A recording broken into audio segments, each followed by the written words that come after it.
Okay, you all, let's make some thick and chewy soft bake chocolate chip protein cookies. One of the reasons I was so excited about this recipe was because I was able to get 4 products into this recipe and they came out amazing. So we're using in our cookies today, we're using some Rebuild Strength. We are using some Active Fiber Complex. We're using Formula One. And we're also going to use our protein baked goods mix. And don't panic if you don't have protein baked goods mix where you are. I'm going to give you an alternative way to make it even without it, but we're going to use that in our cookies. All right, so to get started, we're just going to start with some liquids. We're going to mix those together first. I'm going to start with 2 tablespoons of vegetable oil, and I'm using just a cold pressed canola oil. You can use any kind of oil you want to. I like that one. It's a healthy oil. It's very neutral in flavor. Then I'm going to add an egg. That's going to, of course, add some protein, and it's going to help give our cookies some nice structure. Then I'm going to put in 2 tablespoons of low-fat milk. You can use any kind of milk you want. If you want to use a milk alternative, like an almond milk or rice milk, that's fine. I'm going to put that in there. And I'm going to whisk these together. And what we're going to do is we're going to add now 1/4 cup of rolled oats. And I'm just using the regular old 5-minute, rolled oats. And I'm going to mix those up, and we're going to just set that aside while we mix together our dry ingredients. Now, the reason I put rolled oats in here, because you're going to notice I don't use in this version, I don't use any flour, is because rolled oats are going to give our cookies some texture. Rolled oats, or oats in general, have soluble fiber in them, which means they're going to start to soak up some of this liquid, but that's what's going to make our cookies kind of thick and chewy. I'm a thick and chewy person. I know some people like thin and crispy cookies, but I wanted thick and chewy. So that's why the oats are in there, and they're really going to give our cookies this super great texture. So I'm going to set that aside. I'm going to put those over there for a minute. And then we're going to mix up our dry ingredients. And this was fun because it went together so easily. It was amazing. So I'm starting with 2 scoops of our protein baked goods mix. And in a minute, I'll tell you what you can substitute. 2 scoops protein baked goods mix. So again, the baked goods mix, if you haven't really done much with it, for those of you who do have it in your markets, it's a protein base, but it's also got a little bit of sweetness, and it's also got a little bit of baking powder in it, so it's to help things rise. But it's got a floury texture, so you can use this to replace a fair amount of flour in some of your recipes. I wouldn't replace all of it, but you can replace quite a bit. And what it does is it's going to add a lot of protein, because 2 scoops is adding 15 grams of protein to our recipe, which is great. All right, then I'm using 2 scoops of Rebuild, and I'm using the vanilla ice cream flavor, which I know not all of you have. If you only have chocolate, by all means use that, because it's going to be really good. I just chose to use the vanilla.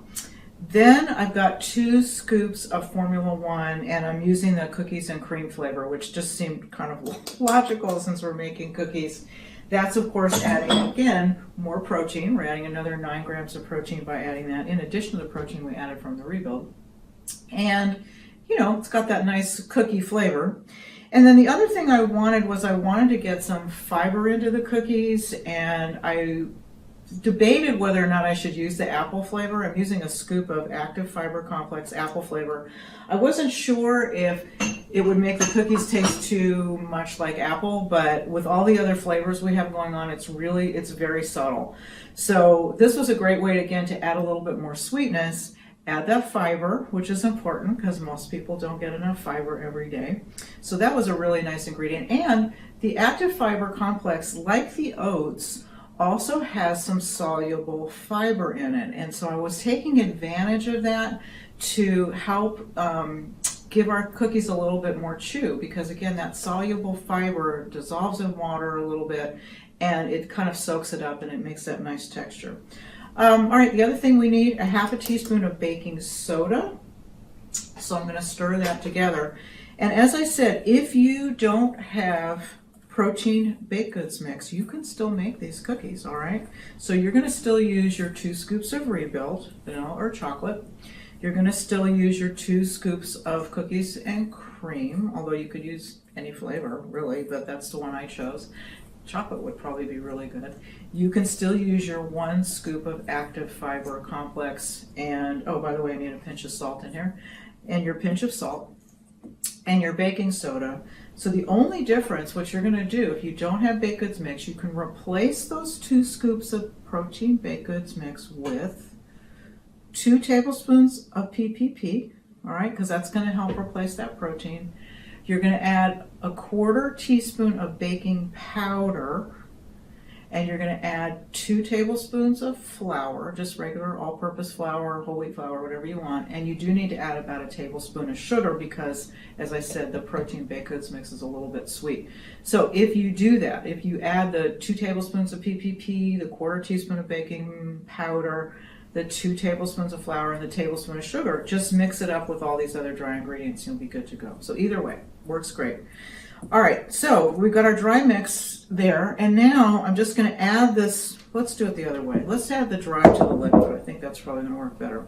So the dry mix is going to go in there, and then I'm going to also add about 2 tablespoons of chocolate chips. You can use more if you want to, but it doesn't seem like enough.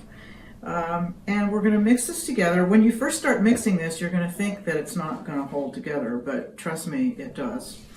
And this recipe, you know, I mentioned in the introduction that I was challenged by the marketing department to see if I could come up with a cookie similar to these big cookies that you find in convenience stores and so forth. And they said, you know, we'd like it to have protein and we'd like it to have fiber and all that stuff. And so I wanted to just kind of duplicate the same size cookie. So these are going to be pretty big. You can make them any size you want to, but I was following their lead, so I just went ahead and I'm going to make these into 4 really good sized cookies. All right, so that looks pretty good. Now, as I said, it looks like it's not going to hold together, but we're going to shape these with our hands, and you're going to see it's going to work just fine. All right, so I've got my baking sheet ready. So line it with parchment. If you don't have parchment, you can just grease it a little bit or spray it with hand spray. And what you're going to do, as you can see it's holding together really nicely. And so resist the temptation to add any more liquid because you don't want your dough to be sloppy. And it's just the perfect texture. It's holding together really well. So what I like to do is just make it into one big ball, and then that way I can kind of eyeball how much, divide it up into 4 pieces. And the chocolate chips have a tendency to fall out, but that's okay. We'll add them back. So we're going to do half, and then we're going to do another half. That's close enough. Divide it into 4. And to shape them, if you make cookies at home, usually what you do is you just roll a cookie dough into a ball and put it on the cookie sheet, and then it melts. But in this case, this is going to cook really fast, so we are going to actually shape these into a cookie shape. So we're going to flatten them because these are only going to bake for about 7 minutes in a 375-degree oven, so they happen really fast. By the way, the reason that I'm using 375 degrees is because if you want your cookies to be thick and chewy, what you want them to do is you want to put them in a little hotter oven than normal. Usually you do 350, because what that allows your cookie to do is it'll rise up really quickly in the heat, and then it'll kind of collapse down on itself, and that's what makes it chewy. And at the same time, it's still going to get cooked all the way through.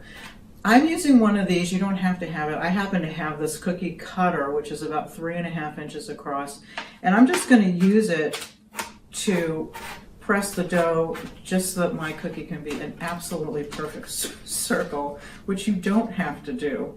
But if you happen to have one of these, you can use it. Otherwise, just press it flat with your hand.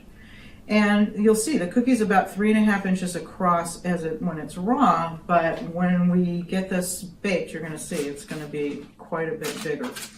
If you want to just shape these with your hand and you don't have one of these, or you don't want to, just mash it down. It's totally fine. And just tuck in any of those chocolate chips that are sticking out, and you'll be good to go. So as I said, these are going to go into the oven just for about 7 minutes. And what's going to happen, I'll pull out the ones I baked in a minute. They will be nice and brown on the bottom, but they're not going to be very brown on top. We don't want to over bake them if we want to keep them nice and thick and chewy. You don't have to worry though about these being too close on the cookie sheet because they're not going to spread that much. So that looks good enough.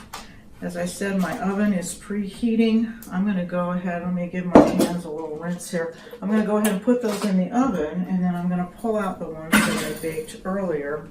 That went together so fast, probably faster than regular cookies. All right, let me put those in the oven, and let me pull out the other ones. Okay, so those are done, and they are beautiful, I have to say. I was really surprised at how nice these came out because I love that kind of crackly texture that we have on top.